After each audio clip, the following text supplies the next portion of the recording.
We are talking to Kevin Fielder of EMAW online from the Rivals.com network, the Kansas State Rivals site. NC State is playing Kansas State at 5:45 Eastern Time in December 28th in Orlando for the Pop-Tarts Bowl. And, I'm sure when the matchups first came out, Wildcat fans probably figured there'd be one group of players on the field, but December is an interesting month. And obviously one of the hottest topics of discussion, other than signing day, where NC State had the 26th ranked class by Rivals.com. Wildcats are at number 61. Both schools working the portal hard, I assume. But who will be on the field for Kansas State when they play NC State? Your guess is as good as mine. I don't think I've seen a program as ravaged from the transfer portal in the span of like 3 days. They lost Will Howard, obviously, which was expected. When you go out and you sign Avery Johnson in last year's recruiting class, the expectation is that he's going to be the starter sooner rather than later. I think they probably expected Will Howard to go to the draft, but he's in the transfer portal. So, they have to go with Avery Johnson in this game. And they lose a backup running back in Trayshawn Ward, who ended up transferring to Boston College. And then their secondary, I don't know who's left in that secondary, because of their 5 starters from week 1 of last year, 2 of them are into the transfer portal. And depending on who you ask, it's their 2 most important, and Will Lee, the third, who had gotten his snaps sort of removed towards the end of the season. The snap distribution was a lot tighter near the end of the season. He was still the starter for most of the year. And then Kobe Savage, who played most of every defense, not every defensive snap, but most of the defensive snaps, and had the most snaps on the team on defense. And now he's in the portal as well, which means they're going to have to rely on a lot of young guys to try and figure this out. And then they also lost the defensive end, lost some depth at quarterback. Yeah, they will have 2 quarterbacks on scholarship. One of them, I'm still not sure if he's eligible to play because he's on an academic scholarship and transferred from Minnesota, who gave him an athletic scholarship. So there is some NCAA, I don't want to call it funny business, but there is some rules behind academic scholarship drop downs per se, being able to play. I know Kansas State has applied for a waiver. We'll see if the NCAA has granted it, but there is at least some scenario where they don't have a quarterback playing if a couple injuries don't go their way. Sure. Now you mentioned Will Howard. What made him a good quarterback? How different will it be with Avery Johnson? Yeah, I think the thing that Will had was understanding of the offense. He had been in the offense for years, and he had been able to adjust to things that weren't always readily available. And to his credit, some of the things he did incredibly well, I think, was, in the RPO game, he was incredibly decisive.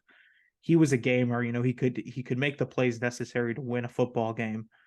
The thing that Avery Johnson brings that Will Howard didn't bring is that Avery Johnson is, I think, one of the better running quarterbacks in the nation.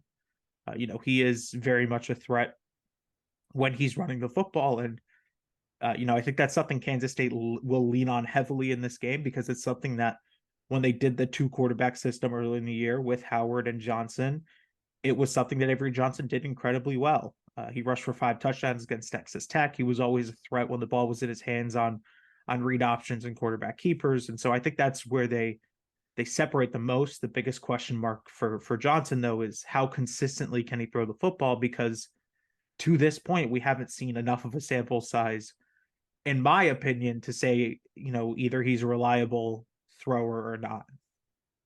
And how will the offensive line and the running backs, well, the one running back, because I'm not sure who the second running back is at this point, but how does the offensive line and the starting running back kind of take pressure off of them?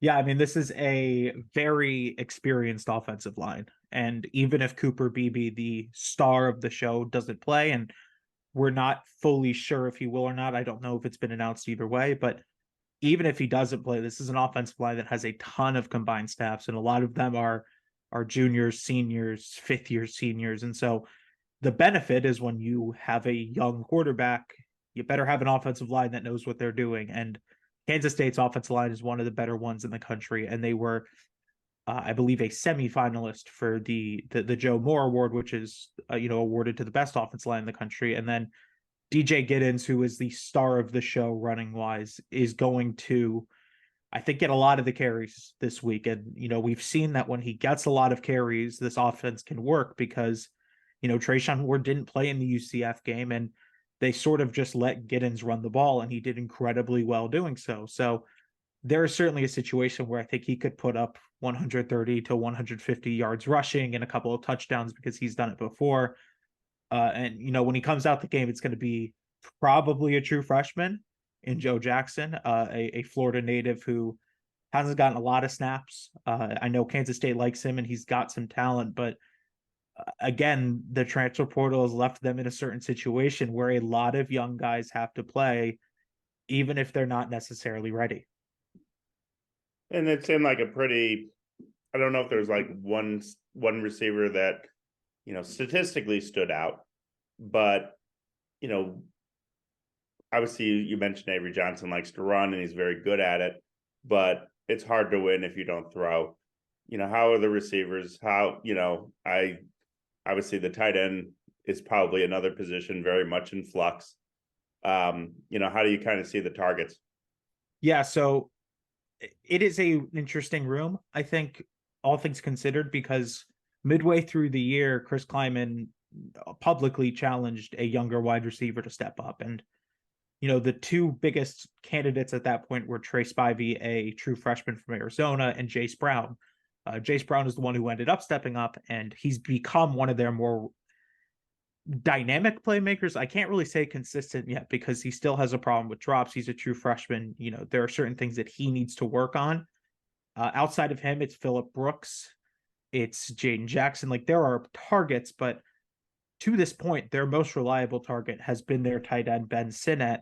And it's still, I guess, same with BB, a little unclear if he plays. And if he doesn't play, then same situation. You've got some younger guys who have impressed. There have been moments where I've been impressed with Will Swanson and Garrett Oakley, but neither of them have played starter snaps. And, there's just so much uncertainty with this offense, and it sort of starts with the fact that we don't really know who's playing yet. I mean, we have a good idea, but we don't know for sure until they step out there.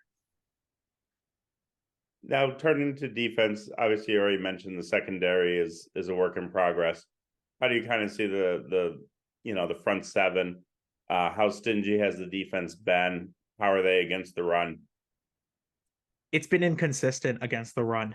There's been some running backs who have been able to really gash them. And the biggest problem has been explosive plays. I look back to their loss against Oklahoma State, where Ollie Gordon, and look, Oklahoma State running back Ollie Gordon's been doing this to everyone all season, so it's not a surprise that he did it to Kansas State, but he gashed him for like 4 or 5 runs over 10, 15 yards. And it became a problem then, and it became a problem later in the year. For their most part, they've been able to figure it out, but the explosive plays is really the biggest problem. Along the defensive line, it's Khalid Duke who leads the show. He's one of their better pass rushers. He's a dynamic pass rusher, and it's something that they haven't really had a lot of this season. Past that though, just with the transfer of Nate Matlock, who was the defensive end who went to Pittsburgh, like they need to find another defensive end to step up. And there's some guys like Donovan Ryman, like Cody Stufflebean, who can do it. But, I just don't know if we've seen enough of that again to be like, if Khalid Duke goes down, or if Khalid Duke has to go off the field for a drive or whatever, like, I don't know if they have a real option. And just in general, I mean, this defensive line room has been inconsistent, and the entire front seven has been inconsistent, but their highs are incredibly high. And, if you get a good Kansas State front seven game, they can be, they can shut a lot of things down. But if you get the negative Kansas State front seven game, it could be a long day for them defensively. I characterize NC State as a very physical team. Who was the team on the schedule that, you knew it was going to be a tough physical game when Kansas State played them? And then how did they fare in that kind of game?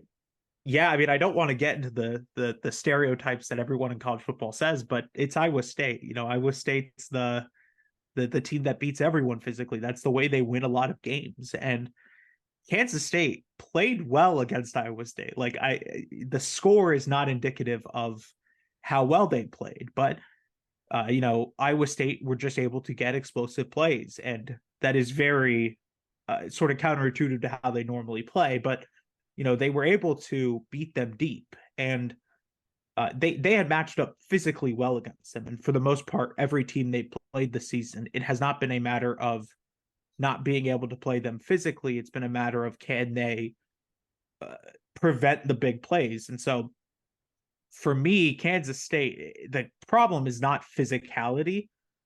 That's sort of something that they hang their hat on as well. It's can they turn that physicality into preventing the big plays that, is the difference between allowing a touchdown and having them punt the ball away. Sure. And just reading up on the game and checking the box score, the kind of take NC State fans through the Texas Kansas State game and how wild that was and how close that game could have affected Texas making the college football playoffs. Yeah, that was very much a game of two halves for Kansas State, because the first 3 or 4 drives of the game, they had no answers for Texas. And they go down, I don't remember if it was 14 or 21 or somewhere around there, but they go down a couple scores. And at that point, you're sort of looking like, yeah, that's probably it. You can't let Texas get up this big. And, this wasn't Texas with Quinn Ewers. This was Texas with Malik Murphy, and they're completely different teams. But, Texas had sort of pulled ahead early, and then Kansas State just gets a few stops, and their offense had picked up in the second half. And at one point, it had looked like they would be able to win this game in regulation. But they miss a couple field goals, they miss a couple extra points through special teams errors, which have, I never thought I'd say this, but a team who calls themselves Special Teams U has a special teams problem in 2023. But it was the special team errors that forced this game into overtime. And to Kansas State's credit, they get into a situation where they force a field goal on Texas's first drive, and it looks like they have a chance to win the game. And they get down to fourth and 1 or 4th and 3, somewhere around there, at the goal line. And instead of kicking a field goal, they decide to go for it. And necessarily, I don't blame them for it, right? When you're playing a team like Texas on the road, you don't want to try and keep this game going. You want to try and end this game when you have an opportunity to end the game. And they had an opportunity to end the game. And I think it was just sort of a miscommunication. The offensive line didn't have an answer for Texas's blitz, and the talent that Texas has along the defensive line won the rep. And Will Howard was sort of forced to try and throw like a fadeaway jumper into the first row of seats, pretty much. Like, it was not a very good play for 4th and 3, but that's what loses you a game, is if you're going to go for it on 4th and 3, you better execute. And they just didn't execute on that play, but they had played well throughout that game. And if one play goes differently, whether it's a field goal that was missed or that 4th and 3, they win that game, and Texas isn't in the playoffs, and Kansas State is likely in the Big 12 championship game, potentially playing for a New Year's Six bowl. Sure. And then just big picture. So, for a lot of NC State fans, they definitely remember some of the Bill Snyder teams, I'm sure, but they may not follow Kansas State overly, or keenly over the years. I remember the time where Kansas State was, the dregs of the Big Eight, and obviously pre-Bill Snyder, it was a dark time period for Kansas State. I'll date myself, but my favorite Kansas State player was Michael Bishop when he came and played quarterback, and I loved the way he, was a dual threat at a time where dual threats were more the exception rather than the rule. Now, flash forward all these years later, what do you kind of see with the current coaching staff and the way things are going? How is the program trending now? in the revamped, can we call it the Big 18 or All right, Big I don't know. I don't know what, because but how do tomorrow you, it may change. how do you see Kansas State kind of fitting in with this massively huge conference? Yeah, I think they're well positioned, right? Like there's no predicting what happens 2, 3 years from now in college football. And I think everyone who had to cover realignment has learned that there's no point probably predicting the next month in college football, let alone the next 2 years. But when you look at what Chris Kleiman has done as the head coach, a lot of it has been, building from within, right? He recruits high school talent. It's not a very reliant on the transfer portal, and the transfer portal instead is just filling gaps. So they rely a lot on young players. Their staff is built in a position where even though they lose Colin Klein to Texas A&M, at least me personally, I'm not really concerned because Chris Kleiman, what he has done, and speaking to people who know those North Dakota State teams, he's a program builder. He's a dude who stabilizes programs, and when you're in a position where you have to stabilize a program, there's no one better in college football, for my money, than Chris Kleiman, because that's what he does. He's going to make sure that nothing falls apart completely. And when we get to this new Big 18 or Big 20 or whatever we get to when it's over with, there are very few programs who are going to be able to do more with not necessarily less, but less talent. They're not going to get the same talent that Deion Sanders is getting at Colorado. They're not going to get the same talent that Joey McGuire is recruiting at Texas Tech, to his credit. Like they're going to have to recruit uniquely, but they do that so well, and they're able to keep guys in state. And when you look at the 2025 recruiting class, very looking ahead now, there are some talented players in Kansas, and there are some guys who are going to be high 4 stars or high 5 stars or really high 3 stars. Like there are so many talented players in Kansas, and Chris Kleiman's going to be in the race for all of them. And I think when you look at the new Big 12 or Big 18, or again, like I don't know what to call it because tomorrow there may be 3 new teams added, but when you look at what it is now, like I feel really comfortable about where Kansas State is, and I feel like with their guaranteed playoff spot, they're in a good spot to compete for that playoff spot and potentially host a first round game in the playoffs. That's probably looking a little too ahead, but they're well positioned in general because Chris Kleiman knows how to keep this ship afloat. And even though they lose a bunch of guys in transfer portal, it's not too much of a concern, to the point that they're not going to be able to replace these guys. Sure. We are talking to managing editor Kevin Fielder of EMAW Online, which is part of the Kansas State, part of the Rivals.com network. Probably the only time I get to say words like EMAW. It's so fun to say. It is so fun to say. So where can people find your work and the K-State rival sites work, between the socials and whatnot? Yeah, so obviously the website is emawaonline.com, EMAW. Twitter is also emaw at emawaonline, and then my personal Twitter. If you're interested in that, I always have to give that disclaimer because it's not always Kansas State stuff on there. At the Kevin Fielder. Those are the best places. Those are really the socials I use the most. And yeah, I think that's probably the best places to find our work. Cool. I appreciate you taking some time and enjoy the holidays. It'll be interesting to see what the bowl game brings. I believe Vegas still has Kansas State as a prohibitive favorite, if my memory is correct. But I think so too. I think it's very close, but I think they are still slight favorites in this game. But I know NC State is very fired up about the idea of getting to 10 wins for just the second time in its program's history. So they have very much a lot on the line, from that standpoint. And the portal's only taken away probably one major player, which was CJ Clark, nose tackle.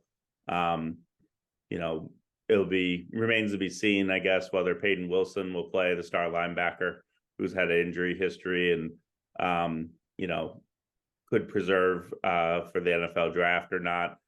I'm sure, I don't know how much signing day kept you busy, but I'm sure you're also looking forward to a little rest. At least I am. And then, State's still probably got, 4 or 5 transfers that they'll want to bring in at some point. Oh, yeah. I imagine Kansas State still got 3 or 4 that I have to deal with. Still some work to do for building the roster. But like I said, I appreciate taking some time and see how this goes. Thank you very much. Absolutely, anytime.